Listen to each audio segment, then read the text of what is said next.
as our speaker, who will be focusing on the fact that Mumbai sees new project developments and launches every month. And developers are always in news, and not always for the right reasons. But many controversies crop up regarding the titles of the land on which the projects are coming up, whether all the mandatory clearances have been obtained, how the investment worthy is the project. Now, these questions bring us to this topic, which is a step towards bringing greater transparency, independent real estate project ratings. Ladies and gentlemen, I'd like to invite on stage with a warm round of applause, Mr. Anurag Janwar, Director, Ratings, CRISIL.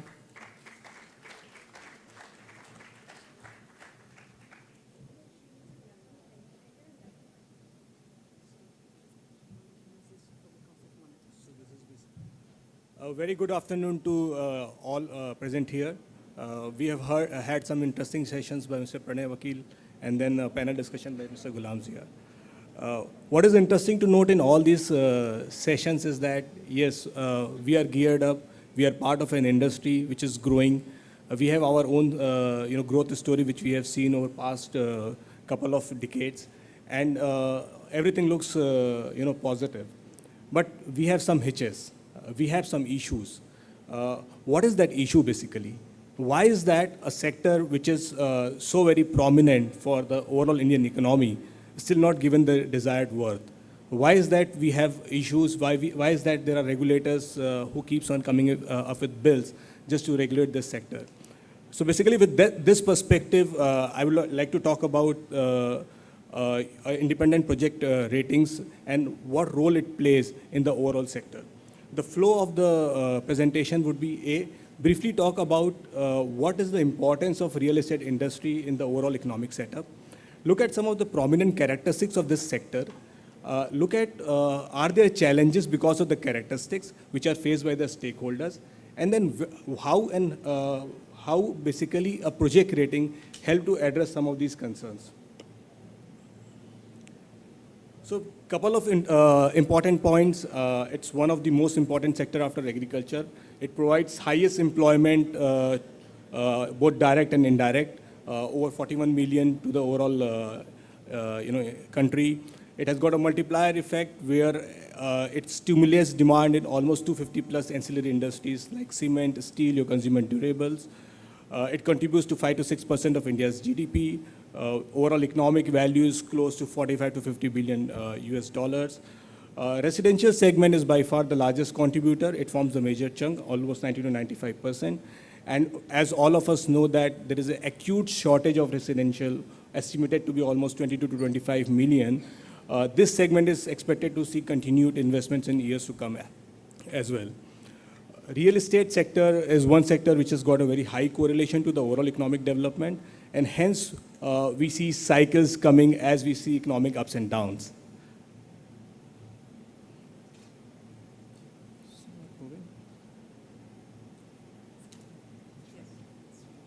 Over here? Okay. Yeah, sure. So it's like this. So having said the importance of the industry, let's look at some of the important characteristics, which probably will give us an input on what is the state of affairs. As all of us know, that it is largely unorganized, fragmented, and regulated. When I say largely unorganized, overall, the estimates are almost 90% of the projects across India are by developers who are new, who don't have track record.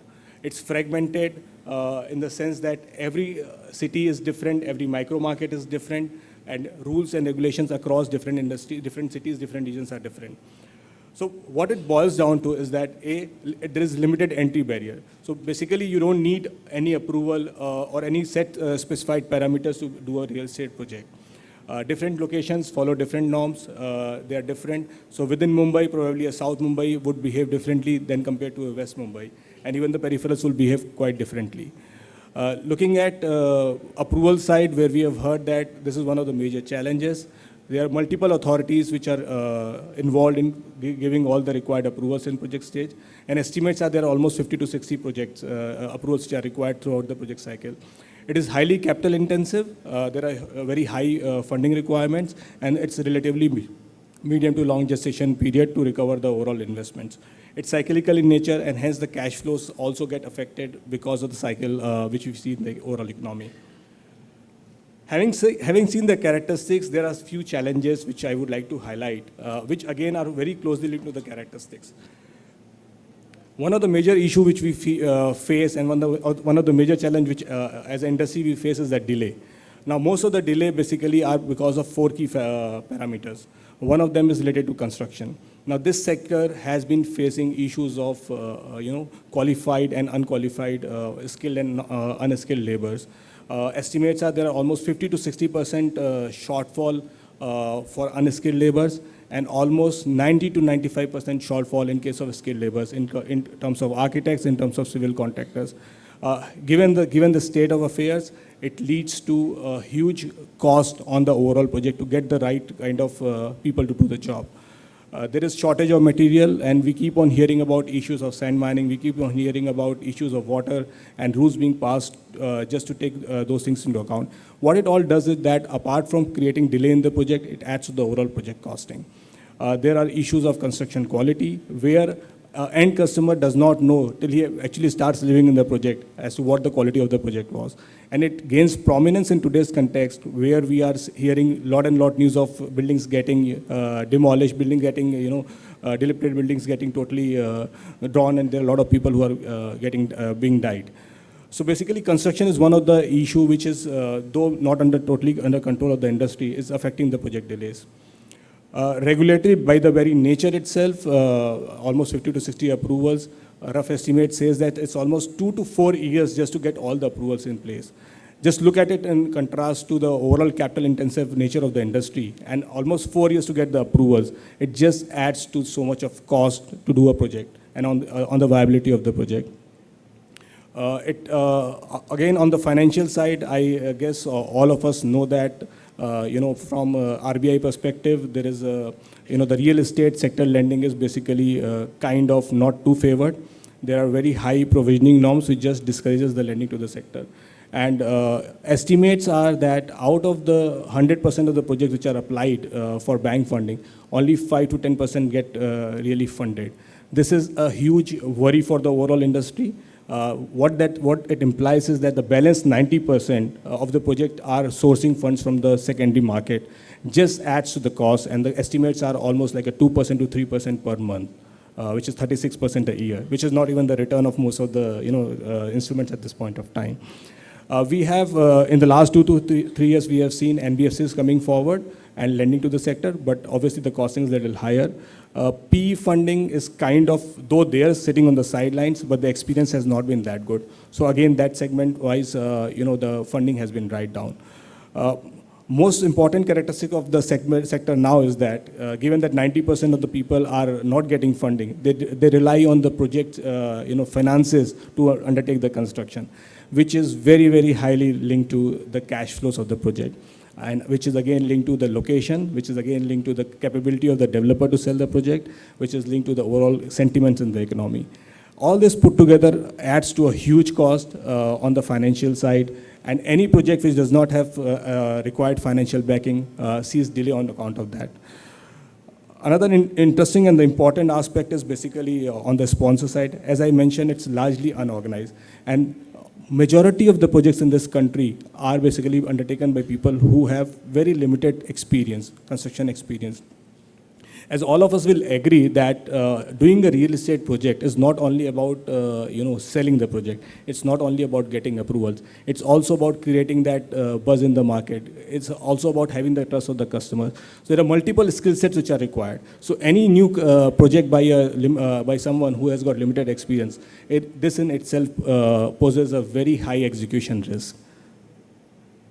So having seen all this, that there are implied challenges, inherent challenges in this sector, what it does, there are some challenges which are under control of organized players, there are some which are not under control. It finally hits the customers. And we at CRISIL, we have been doing project rating for almost last 3 years. And we have heard very interesting observations from all the customers on what are the challenges which they face. The biggest challenge seems to be the transparency deficit. what most of the customers says is that they don't have clarity on who's the sponsor. And given the limited level of awareness in this sector, whether a sponsor can basically do the project, whatever he's promising as per the desired specification within the timelines. This seems to be a major area of concern. Financials, again, this is something which is quite hidden. Any customer would not even know whether the project has got the required funding to do the construction in time. We have issues of clear communication on approvals, whether the project has got all the approvals, yes or no. Whether the customer is communicated about those, we don't know. And apart from the approvals being basically at city level, region level, central level, it basically becomes very difficult for someone who is just going and buying a house to know and keep a track on all these things. What it basically does is that it affects them badly in case the project is stuck at any of these levels. Above all, we have been hearing about sales agreement being one-sided. There have been many cases in CCI against most of the prominent developers as well. Sales agreement is one of the most important agreement which a customer enters into with the developer for the project, and it highlights all the important clauses which governs their relationship. And this agreement, if there are provisions which are not properly captured, exposes the customers to a great risk. And most of the times what we have seen is the customer realizes only in case things are not going their way. And then it's actually late for them to put things in order. Construction quality, as I mentioned, it's very important to know who are the consultants associated with the project. And given the huge skill shortage in the industry, you would not, the customer would not probably know whether the consultants who are associated are able to do a quality job. Are there proper testing facilities in place to take care of these things? So what all it does is that, given the technical nature of the industry, coupled with the low level of awareness, exposes the customers to the biggest risk, which is the risk of delivery of project, which can range from a no delivery to a delayed delivery. So having seen the challenges, having seen the issues which the developers have, having seen the issues which the customer faces, let's look at how a project grading probably try to address some of those issues. And especially a project grading from a credible third party who can basically address most of these concerns. So let's look at what is a project rating all about. Project rating is basically a city-specific all-round assessment of a real estate project. As all of us know that each city behaves differently, each city has got different dynamics associated with it. The bylaws are different, the kind of customers who are basically investing in a city are different. So these ratings are typically done on a city level, where they grade a project on the overall perspective of the city. And what it does is basically, it basically addresses two of the critical needs in the realty sector. The first one is improved transparency by clearly telling the customer, all the stakeholders about the progress of the project on various important parameters, which I will cover in a few minutes. And what it again does is basically does an objective benchmarking of projects. What we mean by objective benchmarking of project is that look at the project in form of all the important components which are related to the project, right from, say, people who are doing it, to the kind of commitments they have to the customer, against the best in the class in the city. And evaluate those projects against the best, and the customer gets an objective benchmarking as to whether the project in which he is proposing to invest is the right one or not the right one. So he gets to understand about the plethora of projects available in the city and make an informed decision. In terms of evaluation of the project grading, what are the critical parameters? The critical parameters, if you will see, a sponsor quality, a construction quality, legal quality, financial quality, all of these are the challenges which we are facing. All of these are the challenges of the industry, which are linked to the characteristics of the industry. In terms of sponsor quality, what a project grading does is, it looks at the profile of the developer, the group of people who are behind it, the kind of people who are basically undertaking the project. It looks at their financial strength and their capability to complete the project as per the desired specification. Construction quality basically looks at the aspects of structural quality. It looks at the track record of the project consultants, their overall execution capability, not only recently, but over the past 5 to 7 years. And another important aspect which is captures is after sales services. what happens after a project has been delivered? What are the various, I would say, agreements, various powers of the customer after they find a default when the project has been handed over? Which is again a very soft aspect, which we can basically say that it has now picked up after we are seeing it in the retail segment on the cars and the consumer durables where we have warranties. So there is a warranty in the real estate projects as well. And after sales services basically captures that. Legal quality is one of the important aspect in terms of clarity on the approvals, all the approvals, whether they are in place or not, in terms of land titles, in terms of the quality of sales agreement, how open are they with the customer, are all the clauses basically being captured accurately, transparently with the customer. So all these are captured under the legal quality. Financial quality, as I mentioned, is basically related to the project financials, the debt equity ratio of the group for the project. It talks about the accounting quality of the project. And last but not the least is the innovation. What it basically does is, since each of the project is different and there are various projects coming up with various new themes in the market, so it does recognize that perspective. It does recognize that there are projects which are basically going for green building. There are projects who are basically providing, say, different kind of amenities. There are projects who are looking at incorporating new processes, new systems, customer communication management. So all these things are captured. So what basically a project rating then does is,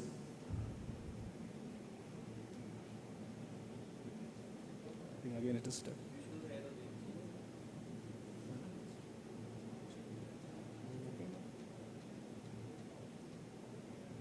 So what it helps to achieve, ultimately this is additional assurance on the project credentials and delivery by an independent and credible third party. Where we are right now is a vicious circle where there are challenges in the industry, and these challenges in itself are discouraging funds flow in the industry, and fund flows are leading to delayed execution, and hence the confidence of the customer in the sector. So basically, a project grading, what it does is that it evaluates project on all the important parameters. It gives a transparent and open communication on the status of projects to the end customers. It basically gives a lot of comfort to the financial institutions. Because they get larger transparency, they have higher comfort on the overall state of affairs.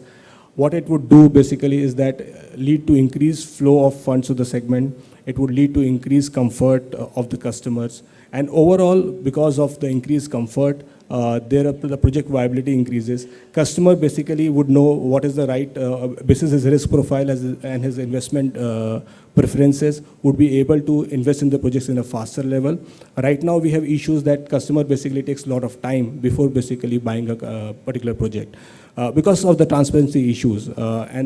These things, once put in place, would ensure that there is faster progress in all these aspects. Because of these, we will have faster execution, and that would lead to a good flow of cash flows for the customers, for the developers as well. So in short, what I would like to say is that there's a huge amount of transparency deficit in this segment. And it's important that this kind of product can be used, which is used as an effective tool by providing not only the required comfort to the end users, but at the same time all the stakeholders which are involved in this industry. And it just helps us to grow the industry. So over the last 3 years since we have launched this product, we have seen very encouraging response across the country. Today, CRISIL has rated 188 million square feet of real estate assets across 43 cities in India. And the response has been quite encouraging, where developers have found value in this, where customers have found value in this, where bankers have given a very positive indication of that the transparency levels have increased. So these kind of mechanisms, till the time, it's an additional mechanism to improve the overall transparency levels in the sector, and it can help us all to grow the sector. So it's my urge to basically all of us involved over here to look at spreading the word on this transparency bandwagon, and let's ensure that the industry grows at a faster pace. Thank you.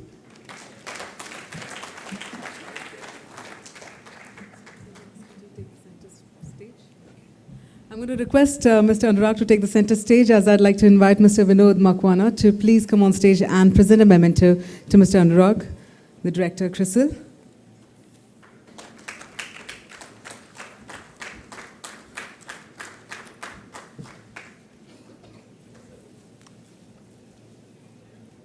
Thank you once again, sir.